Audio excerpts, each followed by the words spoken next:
Honduras is a rugged country located between Costa Rica and Nicaragua in Central America. Like so many others, it contains diverse peoples struggling to create a better life in the face of widespread poverty. The city of Tegucigalpa is one of the few national capitals not served by any railroad system. The struggles of life here are rarely noticed by the world at large. Yet this seemingly sleepy country is home to a Baha'i community so vibrant and strong that it was addressed by the Universal House of Justice as the lion-hearted community of the Americas. In the past 2 decades, the community has expanded tenfold to more than 40,000 believers, or about 1% of the population. In La Ceiba, Mr. Ruhullah Saya produces a regular radio program that airs twice a week. In addition, the community produces a popular weekly television show. The program, which brings in prominent non-Baha'i guests as well as hosting live call-in sessions, is aired 4 times each week. There is hardly anybody in the city who doesn't know about the Baha'is. Nobody has commented anything negative about the program. They all say they like the program, they watch it weekly. Some people say with the whole family, they sit and watch the program because it has subjects or topics that interest them. Other cities have similar programs, which are presenting the Baha'i teachings directly to large numbers of people. It's called Youth Dialogue and it's produced by the Baha'i youth here. We have another program called Getting to Know the Baha'i Faith. It's 20 minutes on a different station. We are also producing a 3rd program, and most of the Baha'i youth are participating. In Santa Rosa, all kinds of teaching, deepening, and community service activities involve the youth. They are really on fire. They are really active. One of them is in Africa in like just 1 year of service.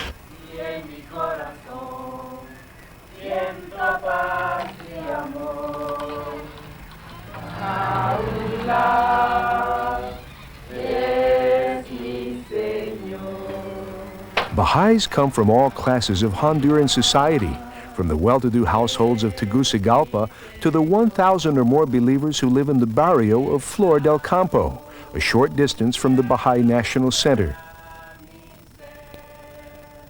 Roughly half the membership of the Honduran Baha'i community is drawn from the small Garifuna minority, living primarily in villages along the Caribbean coastline of northern Honduras. These unique people are of mixed African and Carib Indian descent and retain their own language derived from the original Arawakan and Yoruban dialects.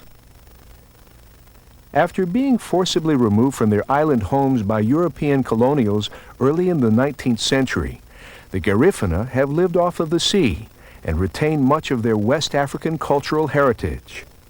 Las flores de tu prado. Las flores de tu prado. La rosa de tu jardín. La rosa de tu jardín. Scenes such as these are common in Garifuna communities these days, as about 1/4 of the Garifuna population have embraced the faith of Baha'u'llah, perhaps the highest percentage of any ethnic group on the planet. We pray, we sing, we paint. Then I tell them a story and explain its significance. Now they are learning the obligatory prayer, and I'm teaching them 2 songs. We plan to continue the children classes in order to advance their education. In launching the 4-year plan, the National Spiritual Assembly invited Garifuna Baha'is to consult on their own unique role at the leading edge of advancing the process of entry by troops.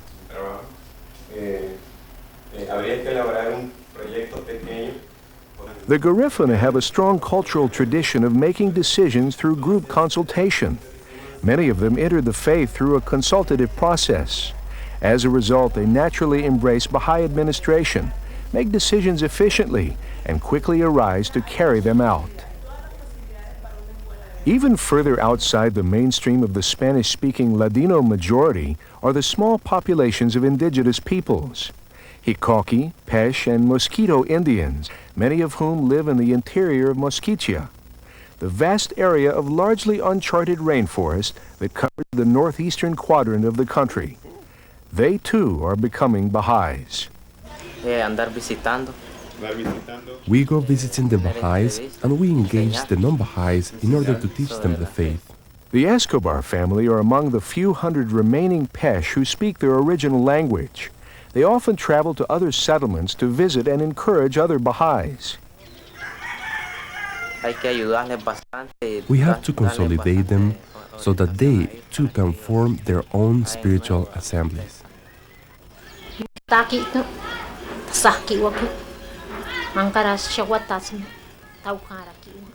We've introduced the faith to many other Pesh. I've gone to all these places, and now, with the help of my family, I will be able to teach the faith much more. Although we are few, we say prayers for God to be with each of us. We don't need to look anyplace else. The truth for this age has come, and it will live on throughout the future. Parallel to the teaching work are some remarkable initiatives in service and development. In La Ville de San Antonio, Tierra Santa provides refuge for scores of orphan girls. Others find shelter here from abusive home environments. Most were rescued from lives on the streets.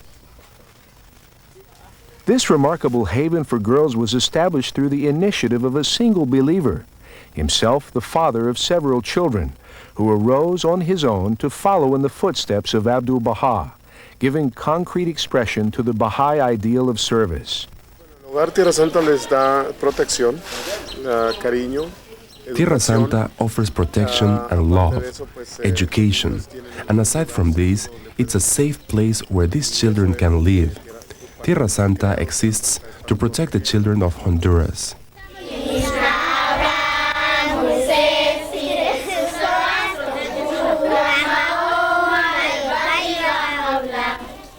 These children have become valued contributors to the process of community development and frequently perform for gatherings of the many Baha'i village communities in the area. All across Honduras, there is evidence of a strong, confident, effective, expanding Baha'i community. When Baha'u'llah says, through the Universal House of Justice, that the communities and nations are ready for entry by troops, then that's the case. Only if we believe exactly that, will it actually happen. The most important thing to make this become a reality is to believe with all your heart. We have to be convinced intellectually and spiritually. So we're excited. We're going to see a big changes in this four-year plan. I think Honduras is not going to be the same. Verás la gente como loca entrando a la fe por tropas, así la verás. Verás la gente como loca entrando a la fe por tropas, así la verás. In the North American continent, the community called the Champion Builders of the New World Order are also fully engaged in the spiritual conquest called for in the four-year plan. The Wilmette Institute provided an immediate response to the call of the Universal House of Justice for the establishment of centers of learning. Its objective really is to raise up a new generation of servants of Baha'u'llah, of teachers of the faith, that not only have a deep knowledge of the teachings and the writings and the history, but also of other aspects of life, of the world, of the problems of the world, and how they can relate the teachings to the world. 39 students from around the country attended the first residential term of the Institute, which has created a four-year program in Baha'i studies, designed to prepare students for new levels of teaching and service to the crying spiritual needs of the present time. At the Bosch Baha'i School in Northern California, a new classroom building was completed and dedicated. The $330,000 project was funded almost entirely through local efforts and will materially contribute to the capacity of this important national school to evolve into a true center of Baha'i learning. Around the country, communities gathered to discuss the Rezvan message, make plans, and mobilize human resources. We felt that our focus needs to be on working with core groups of people who can then help transform communities. The letter for the first time in the four-year plan mentions that when the arts are used, that the faith will spread like wildfire. Coordinators of Baha'i Youth Workshops held a special seminar to consider how to refine and extend these effective programs. The Baha'i Youth Workshops presents a singular opportunity for Baha'i families to gather around an entity that is built to support the family, built to support and reinforce the youth's identity. At the Lewis Gregory Baha'i Institute in South Carolina, the 10th annual Black Men's Gathering generated a rare intensity of spirit that is reverberating far and wide. The Universal House of Justice expressed feelings of admiration and gratitude, noting the universal spirit, the certitude, the intensity, and commitment emanating from the gathering. In the process of getting to know others who were attending and in that bonding process, I began to realize that we as individual black men were actually experiencing a transformation. We were learning something about our individual and collective identity as black men. And that created a bond that will last between us, I think, for all of our lives. There was intense consultation on the four-year plan messages, and a number of the men made offers of pioneering and travel teaching in Africa. Others pledged to assist with funds for deputization. The Universal House of Justice, through a letter from its secretariat, stated, "This is indeed an exemplary achievement at a time when so many other groups in the United States are gripped in the self-imposed strictures of cultural divisiveness. Would to God that the news of this accomplishment might be noised abroad as a lesson and an inspiration to others." At the Native American Baha'i Institute on the Navajo Reservation, Baha'is from many indigenous nations gathered to formally meet and welcome the newly appointed National Indian Teaching Committee. The new committee and the gathered friends immediately began to consult on how to make their own distinctive contribution to the pursuit of the goals of the four-year plan. The people attending this meeting were very serious about taking full responsibility for the progress of Indian teaching in the United States. In response to the Rizwan message, they set goals for the establishment of Indian teacher training institutes in the United States, as well as for sending pioneers and traveling teachers to the circumpolar areas and to Asiatic Russia.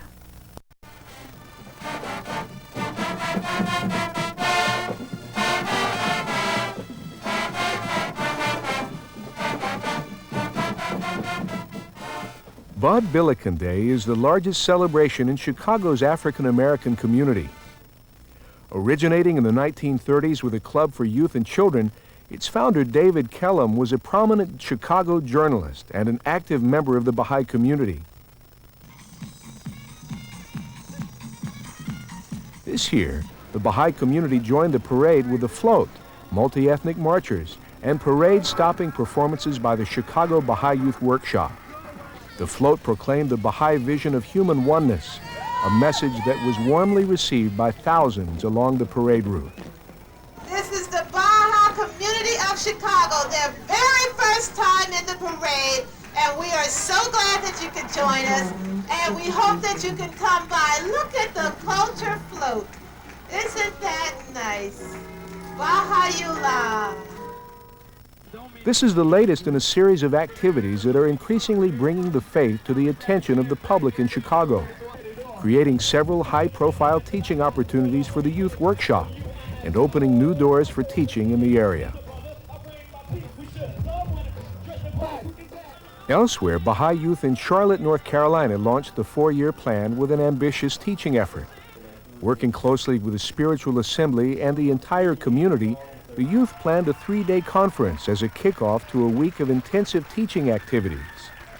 The results were gratifying, with 27 new believers entering the faith. When added to the other activities which had already attracted more than 20 new believers since the beginning of the year, these achievements are indicative of a community that is confident and committed to advancing the process of entry by troops. During the summer months, the Hawaii Baha'i Youth Workshop traveled to isolated areas of Kiribati, Tuvalu, and the Marshall Islands. Baha'i communities in all three areas have experienced rapid growth, and the youth hope to help encourage and consolidate the believers in these islands. Along the way, workshop members learned local songs and dances, incorporating them into their repertoire, reinforcing a sense of connectedness and world citizenship, confirming the commitment of these communities, and attracting new souls to the faith. In Africa, the launching of the 4-year plan coincides with the implementation of significant new initiatives in important areas of social and economic development.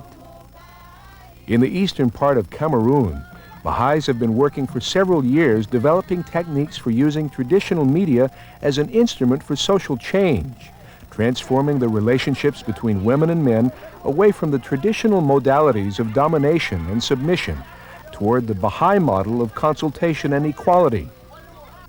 Baha'is in 7 area villages have been participating in the projects, which are carried out under the direct supervision of their local spiritual assemblies. Stories, songs, dances, and traditional folk theater are used to present new ways of looking at long-standing problems in the community. One play puts a spotlight on the problem of domestic violence. Another illustrates the importance of education for girls and its benefits to the whole of the family and community. The equality of men and women. The benefits of consultation, collaboration, and work sharing. Over time, these communities are arriving at new kinds of consensus about equality of rights, the importance of educating the girl child, the need to protect women from domination and exploitation, leading in turn to the development of practical solutions in the form of literacy classes for women, children's activities, and new forms of economic collaboration. Another program, which has the support and encouragement of both UN and government officials, aims to provide basic hygienic training to 1,000 families.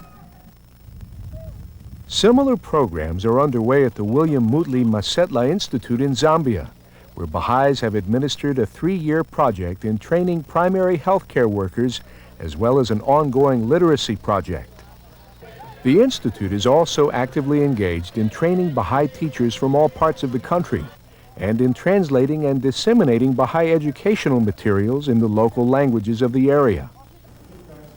These projects are attracting favorable attention from national and international agencies, and are increasing the capacities and confidence of the Baha'i communities in these areas.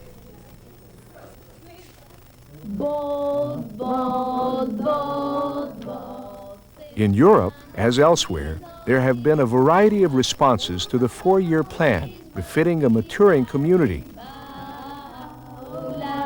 Albania, with Europe's largest Baha'i community, recently received a visit from Counselor Don Rogers of the International Teaching Center, together with Counselor Sohrab Yousefian. The Albanian community, with its impressive growth in recent years, faces the challenge of sustaining the process of entry by troops during the 4-year plan. Ongoing programs for youth and children are raising up a generation of committed and knowledgeable young people who will be well suited to carry forward the work of the faith in this community, which is actively engaged with all levels of Albanian society. In the Netherlands, a conference on the law and international order explored the development of international courts, the judicial component of a global society. Baha'is should be interested in international law because it's the, if you like, it's the basis of the lesser peace. Abdu'l-Baha says that in the future there will be a single code of international law, one international law to rule all countries, and the Baha'is are promoters of, obviously, of the lesser peace. So we are interested in seeing the establishment of international law. In England, the Baha'i Arts Academy provides a unique environment for exploration and the development of Baha'i artists, striving to infuse their creative vision with the energies flowing from this new revelation. Over 150 Baha'is and Friends of the Faith from Africa, South America, Eastern Europe, Canada, the republics of the former Soviet Union, and the United States gathered at Ardingly College in the beautiful Sussex countryside for the 8-day program, with classes on performing arts, painting, dance, drama, photography, and jazz. A creative 4-day program for children and a rotating show of arts from around the world rounded out the program, which aims to foster the use of the arts in presenting the Baha'i teachings.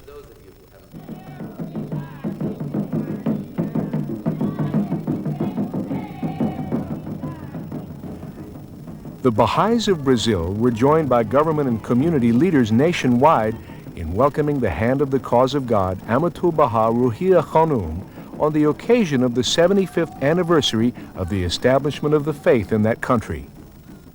The Brazilian Parliament, which 4 years ago commemorated the centenary of the ascension of Baha'u'llah in a special session, once again convened a special 2-hour solemn session to welcome the hand of the cause and to recognize the contributions of the faith to Brazilian society over the past 3/4 of a century.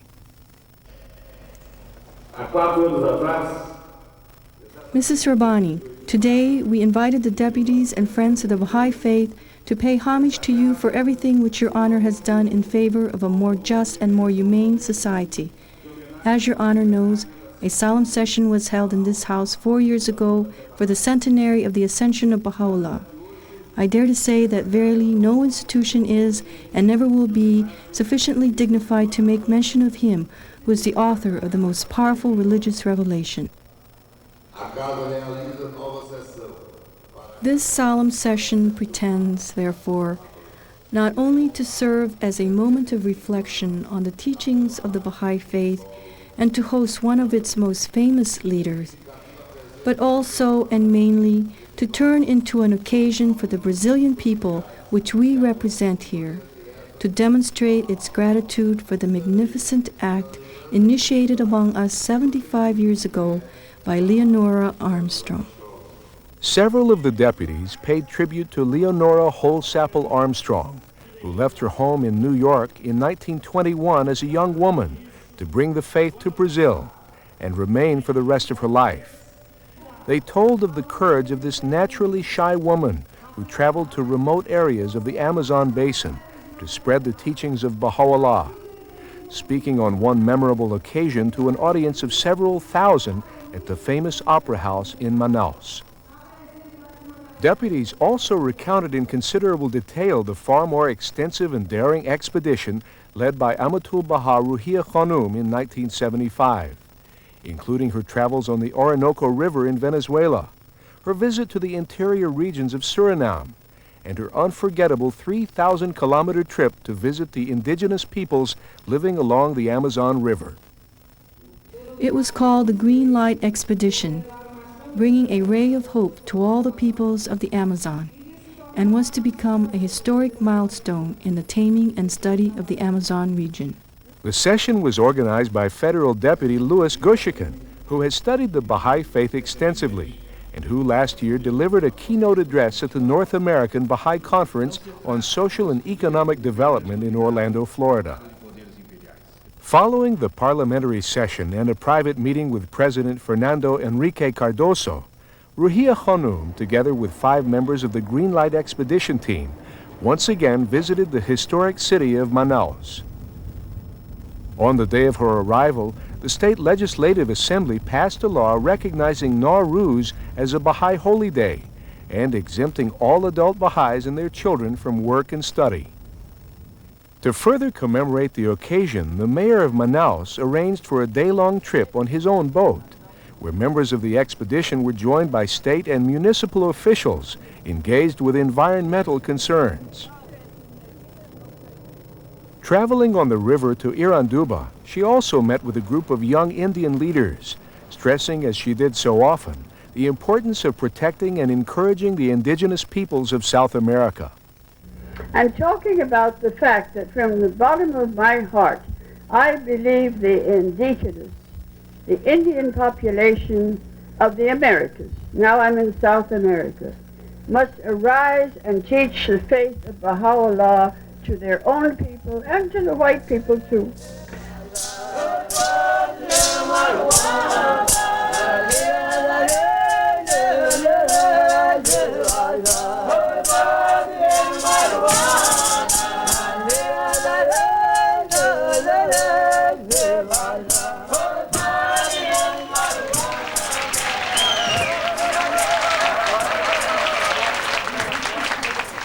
While in Brazil, Ruhia Khonum also attended conferences in Salvador Bahia, Sao Paulo, Mogi Mirim, and Iguazu, meeting with Baha'is and non-Baha'i leaders of thought.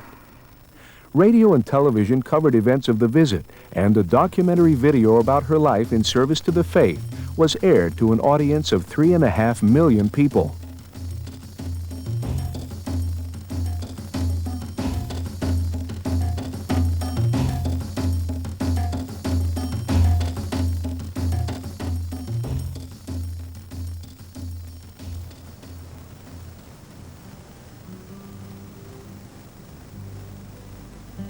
The final stop fulfilled a special wish. Well, I've seen all the great waterfalls of the world, but I don't think people realize that in the south of Brazil is one of the most marvelous sights of the world, and that is Iguazu. It's one of the most awe-inspiring sights on the planet. I myself, as a human being, am going back to Iguazu so that I can look at it again before I die. It's so beautiful.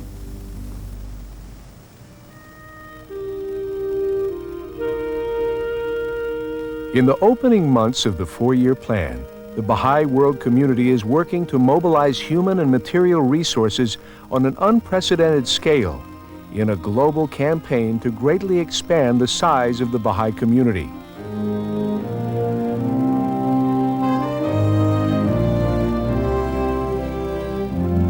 No place is this more true than in North America, where, in the words of the Universal House of Justice, there are opportunities for the advancement of the process of entry by troops, the like of which presently exist in no other place on earth. Responding to the implicit spiritual imperative, the National Spiritual Assembly is expanding activities in the fundamental areas critical to the success of the plan: pioneering, teaching and proclamation, developing centers of learning, local spiritual assembly automation and development, a media plan, and the development of regional teaching committees. This portfolio of activities will add $2 million to the budget of the National Spiritual Assembly in the first year of the plan. Raising these funds will undoubtedly be a great challenge given the escalating needs at the local level on the one hand, and the paramount obligation to sustain the work on the Mount Carmel projects and the International Baha'i Fund on the other. 9 years ago, the Universal House of Justice announced the plan to construct the remaining buildings on the Ark and the terraces to the Shrine of the Bab. The historic letter of August 31st, 1987, took special note of the spiritual energies released in the world by the completion of the seat of the Universal House of Justice and the new impulse it generated for the advancement of the faith. It went on to ask, who can gauge what transformations will be effected as a result of the completion of each successive stage of this great enterprise? With the first stages of these projects, the entire geopolitical balance was overturned, and the faith quickly spread to most of the remaining countries of the world. Now, with a substantial number of the terraces completed, the Archives Extension Building and the Center for the Study of the Texts in the finishing stages, and the construction of the seat of the International Teaching Center moving ahead at a rapid pace, it is not in the least surprising that the House of Justice envisions changes of epochal magnitude during this 4-year plan. As we enter this crucial phase, we would do well to consider again these words addressed to the Baha'i world. At this climacteric of human history, we are called upon to rise up in sacrificial endeavor, our eyes on the awe-inspiring responsibilities which such developments will place upon Baha'i institutions and individual believers in every land. That our beloved Lord will arouse His followers to a mighty, united effort is our ardent prayer at the sacred threshold.